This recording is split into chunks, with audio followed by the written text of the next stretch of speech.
Bayangkan sebuah pagi yang tenang. Angin berembus pelan membelai dedaunan di luar jendela rumahmu. Namun, dari kejauhan, terdengar gemuruh pelan yang makin lama makin keras. Bukan suara badai, bukan pula suara ledakan senjata, tapi suara dari sebuah pertempuran yang terjadi bukan di medan perang, melainkan di meja-meja diplomasi dan perdagangan global. Halo Sobat Narasi, selamat datang kembali di kanal ini, tempat di mana kita melihat dunia dengan lebih tajam, lebih kritis, dan lebih manusiawi. Hari ini kita akan membahas sesuatu yang kelihatannya jauh, namun sesungguhnya sangat dekat dengan kita semua, yaitu perang dagang antara Amerika Serikat dan Tiongkok, dan dampaknya terhadap Indonesia. Bukan hanya di bidang ekonomi makro, tapi juga di kehidupan harian kita. Sebelum masuk ke isi cerita, mari kita mulai dengan pengantar, agar kita punya pemahaman utuh sebelum menarik kesimpulan. Apa itu perang dagang? Secara sederhana, perang dagang adalah kondisi ketika dua negara saling mengenakan tarif tinggi pada produk satu sama lain. Tujuannya bisa bermacam-macam. Melindungi industri dalam negeri, meningkatkan pendapatan negara, atau sekadar menekan lawan secara politik.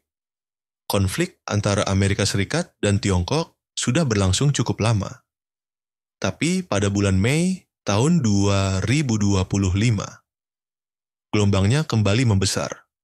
Presiden Amerika Serikat mengumumkan kenaikan tarif baru, terutama pada sektor teknologi tinggi dan barang-barang konsumsi buatan Tiongkok. Nilai total produk yang terkena tarif mencapai 130 miliar dolar Amerika. Dalam rupiah, itu lebih dari 2.000 triliun rupiah. Langkah ini diambil dengan alasan keamanan nasional dan melindungi industri semikonduktor serta manufaktur dalam negeri Amerika.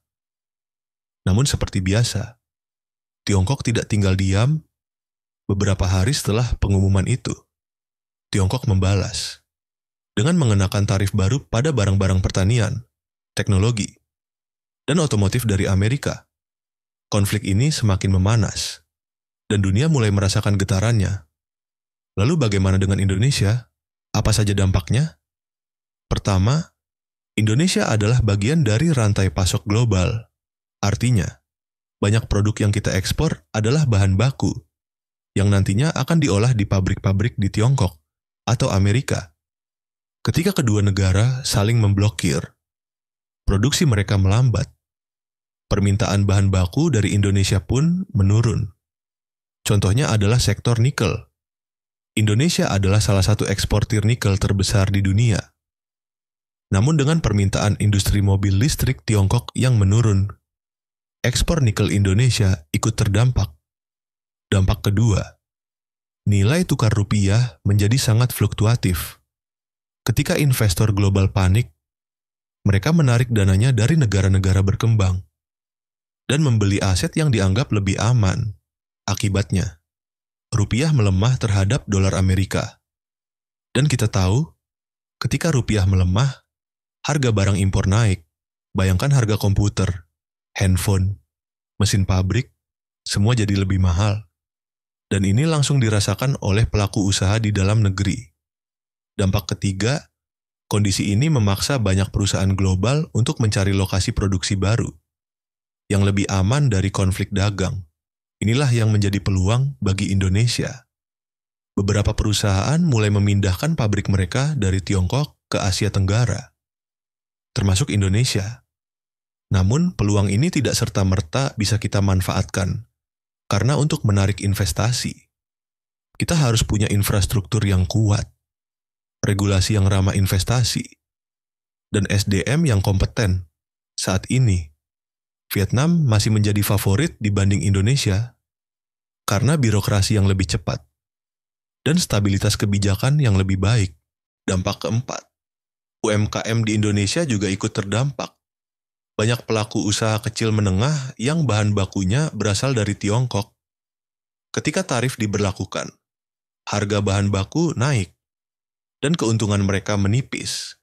Bahkan ada yang terpaksa berhenti produksi karena margin keuntungan tidak lagi masuk akal. Lalu bagaimana dengan sektor pertanian? Ternyata petani pun kena imbasnya. Karena pupuk dan alat pertanian banyak yang diimpor. Ketika kurs rupiah melemah, harga pupuk naik. Dan itu menambah beban petani. Kondisi ini menciptakan tekanan berlapis, dari hilir ke hulu. Di sektor ekspor juga terjadi gangguan besar karena permintaan global menurun, termasuk permintaan dari Tiongkok dan Amerika. Industri tekstil, alas kaki, dan furnitur adalah yang paling terpukul. Beberapa pabrik di Jawa Barat dan Jawa Tengah bahkan harus merumahkan karyawan. Karena pesanan ekspor turun drastis, pemerintah Indonesia tentu tidak tinggal diam. Berbagai langkah dilakukan, mulai dari memperkuat pasar dalam negeri, mendorong diversifikasi ekspor, sampai mempercepat perjanjian dagang regional. Salah satunya adalah pemanfaatan RCEP, atau Regional Comprehensive Economic Partnership, yang melibatkan 15 negara di Asia Pasifik. Lewat RCEP, Indonesia bisa memperluas pasar ekspor ke negara lain, tanpa terlalu tergantung pada Amerika dan Tiongkok. Namun, upaya ini tidak mudah, karena tantangan kita juga datang dari dalam negeri. Mulai dari tingginya biaya logistik, kurangnya sumber daya manusia terampil, hingga ketidakpastian regulasi, maka kita tidak bisa hanya berharap pada diplomasi pemerintah, tapi juga harus memperkuat fondasi ekonomi kita sendiri. Kita harus mendorong inovasi, kemandirian teknologi, dan ketahanan pangan nasional. Jangan sampai krisis seperti ini membuat kita lumpuh, justru harus menjadi momen kebangkitan.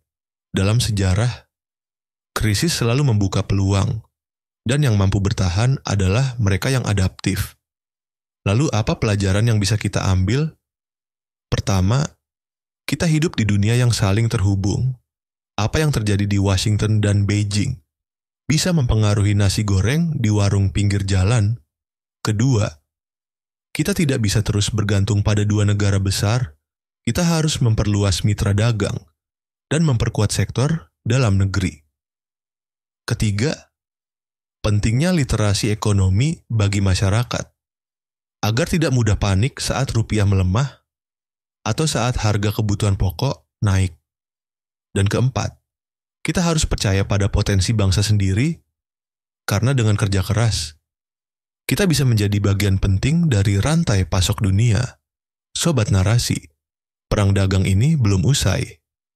Tapi kita punya pilihan untuk jadi korban atau jadi pemain baru di medan ekonomi global. Terima kasih sudah menyimak episode hari ini. Jangan lupa share video ini kalau kamu merasa isinya bermanfaat. Sampai jumpa di cerita berikutnya. Tetap waspada, tetap semangat, dan tetap percaya bahwa badai sebesar apapun bisa kita hadapi bersama